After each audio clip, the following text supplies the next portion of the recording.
Hello friend, नमस्कार. कसे आहात सर्व? मी आहे प्रियंका आणि तुमच्या सर्वांचं स्वागत करत आहे माझ्या यूट्यूब चॅनलवर. मी आहे आज शिर्डीमध्ये आणि आजचा व्लॉग हा शिर्डीचे साईबाबा विशेष असणार आहे. आम्ही चाललो आहोत शिर्डीला जायला निघालेलो आहोत. ऑलमोस्ट संध्याकाळचे 7 वाजलेले आहेत. आमचं गाव म्हणजे पोहेगाव हे शिर्डीपासून फक्त 14 ते 15 किलोमीटर आहे. त्यामुळे आम्हाला शिर्डीला जायला फारसा वेळ लागत नाही. आम्ही संध्याकाळी शिर्डीला जायचं ठरवलं. माझ्या माहेरचं घर हे कॅनलच्या कडेला आहे. कॅनलच्या कडेलाच सर्व शेती आहे आणि तिथे शेतीमध्ये घर आहे. अशा प्रकारे आम्ही निघालेलो आहोत. आम्ही पोहेगावमधून न जाता जवळके मार्गे जाण्याचं ठरवलं, कारण तिकडून एक पालखी मार्ग आहे. तो फारसा गजबजलेला नसतो, त्यामुळे आम्ही तिकडूनच जायचं ठरवलं. मग नंतर शिर्डीमध्ये एंट्री झाल्यानंतर तुम्ही बघू शकता हे शिर्डीचं बस स्टँड आहे. बस स्टँड समोरची गर्दी तुम्ही बघू शकता. भाऊ गाडी पार्क करायला गेलेला होता, त्यामुळे आम्ही बस स्टँड समोरच उतरलो आणि तिकडून मंदिर जवळच आहे. सो तिकडून पायीच मंदिराकडे जाण्यासाठी निघालो. रस्त्यात असे विविध प्रकारचे हॉटेल्स आहेत. इकडून एक रोड आहे जिथून आपण गेट नंबर 4कडे जाऊ शकतो.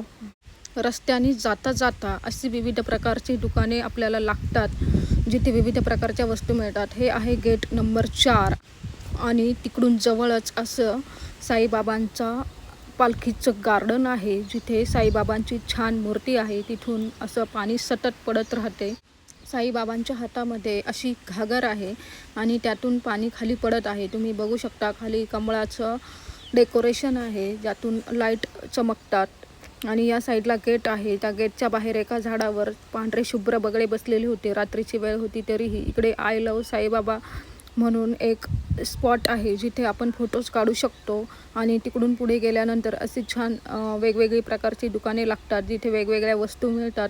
रस्त्यानं जाताना हा रस्ताही फार गजबजलेला असतो आणि आता हा सुट्टीचा काळ आहे, म्हणजे सुट्टीचे दिवस चालू आहेत, त्यामुळे भरपूर लोक दर्शनाला येतात आणि गर्दी फार होती. त्यामुळे आम्ही मुखदर्शन घेण्याचं ठरवलं. मग मुखदर्शन लाईनीला आम्ही लागलो. भाऊ माझ्या आणि बहिणीच्या मुलाला घेऊन बाहेरच थांबलेला होता. मग आम्ही मुखदर्शन करून आल्यानंतर बाहेर बघितलं तर असा छान सोन्याचा पाणी दिलेला कळस दिसत होता. तिथून मग आम्ही रिटर्न जायला निघालो. रस्त्यानं अशी दुकानं होतीच. रस्त्याने चालता चालता आम्हाला काहीतरी घ्यावं याचा मोह आवरता आला नाही. मग आम्ही एका ठिकाणी थांबून कानातील झुमके घेतले, वेगवेगळ्या प्रकारचे कानातले घेतले आणि रस्त्याने जाता जाता अशी छान दुकाने दिसल्यावर तिथे थांबण्याचा मोह काही आवरता आला नव्हता. मग आम्ही वेगवेगळ्या ठिकाणी थांबत चाललेलो होतो. रस्त्याच्या कडेला बसलेल्या एका माणसाकडे मम्मी बॅग बघत होती. तिला एक बॅग घ्यायची होती, पण तिच्या मनाप्रमाणे काही भेटली नाही. मग आम्ही तिथून पुढे निघालो. आम्हाला जेवायला जायचं होतं म्हणून आम्ही रस्त्याने निघालेलो. आता इकडून आम्ही थेट प्रसादालयात जाणार होतो जेवण्यासाठी. भूक लागलेली होती. रात्रीचे 9:30 वाजले आणि नेमकं झालं असं की VIP जे पास आहेत ते संपलेले होते. 9:30 नंतर त्यांनी VIP पास देण्यास आम्हाला नकार दिला. मग आम्ही ठरवलं की जे फ्रीमध्ये जेवण मिळतं प्रसादालयामध्ये तेच आपण जेवूयात. प्रसादालयाबाहेर आम्ही आलेलो आहोत आणि तिथे अशी छान साईबाबांची मूर्ती आहे. तुम्ही बघू शकता किती छान वाटते. इकडे गर्दी थोडीशी कमी व्हायला आलेली होती. मग नंतर आम्ही लाईनला लागलो आणि लाईन तुम्ही बघू शकता. एवढे रात्र झालेले आहे तरीही खूप लोक होते आणि प्रसादालयामध्ये तर 5 ते 6 हजार लोक एका वेळेस जेवू शकतात, एवढी कॅपॅसिटी प्रसादालयाची आहे. तुम्ही बघू शकता किती अफाट गर्दी आहे प्रसादालयामध्ये आणि तरीही त्यांचं मॅनेजमेंट उत्तम आहे. वाढणारे वाढतच राहतात आणि जेवणारेही पटपट पोट भरून जेवून उठून जातात आणि जेवण फार ऑइली वगैरे नसते, त्यामुळे ते छानच लागते. आणि एवढी गर्दी असूनसुद्धा त्यांचं मॅनेजमेंट खूप छान आहे. जेवण पण खूप छान होतं. माझ्या प्रत्युषला तर ते जेवण फार आवडलं. प्रसादालयात जेवण्याचीही मजा काही औरच असते. कधीतरी प्रसादालयात पण आपण जेवून बघायला पाहिजे. अशा प्रकारे जेवणाची सिस्टीम तिथे होती. वाढणारे कसे वाढत आहेत तुम्ही बघू शकतात. तुम्ही जर कधी शिर्डीला आलात तर प्रसादालयामध्ये जेवणाचा अनुभव नक्की घेऊन बघा. VIP मध्ये तर कोणी पण जेवते, परंतु या प्रसादालयात असंख्य लोकांमध्ये बसून जेवण्याची मजा ही वेगळीच असते. भातासोबत तिथे रसम होती जेवण्यासाठी, तर जेवणाची टेस्ट फारच छान होती. त्यांचं किचनसुद्धा खूप मोठं आहे, जिथे खूप मोठ्या अमाऊंटमध्ये जेवण एकाच वेळेस बनते. पोळ्यासुद्धा या मशीनमध्ये बनवलेल्या असतात. गहू दळण्यापासून तर पोळी बनेपर्यंत इथे मशीन वापरतात. बाहेर आल्यानंतरचा नजारा तुम्ही बघू शकतात. आता जेवण आम्ही घरी जाणार होतो. जेवण झाल्यावर बाहेर आल्यावर बघितलं तर 10 वाजून गेलेले होते. मग आम्ही गेटच्या बाहेर यायला निघालो. भाऊ गाडी पार्क केलेली होती, ती आणायला गेलेला होता, म्हणून आम्ही रोडवर येऊन उभं राहिलो. तर तिथे अशा प्रकारे गर्दी नेहमीच बघायला मिळते. मग आम्ही नंतर गाडीमध्ये बसून घरी जायला निघालो. रात्रीचे 10:30 वाजून गेले होते.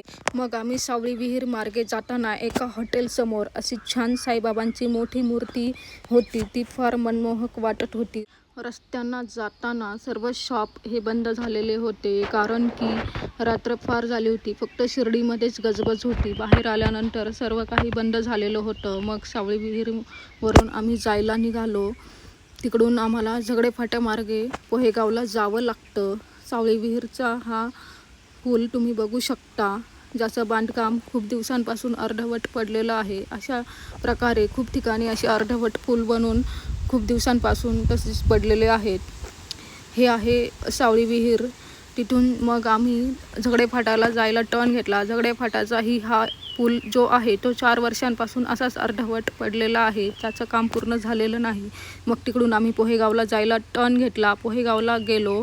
घरी गेल्यानंतर आम्ही जे झुमके विकत आणले होते तो बघण्याचा मोह मला काही आवरला नाही. मग मी ते झुमके बघितले, काढून त्याचाही थोडा व्हिडिओ काढून घेतला. झुमके कसे वाटत आहेत ते कमेंट करून मला नक्की कळवा. मला हे मोठे झुमके फारच आवडतात, परंतु प्रत्येक ठिकाणी असे मिळत नाहीत, म्हणून शिर्डीला गेल्यावर आवर्जून आम्ही ते झुमके घेतले, असे कानातले घेतले. तुम्हाला जर हा व्हिडिओ आवडला असेल तर नक्कीच लाईक, शेअर आणि सबस्क्राईब करा. धन्यवाद.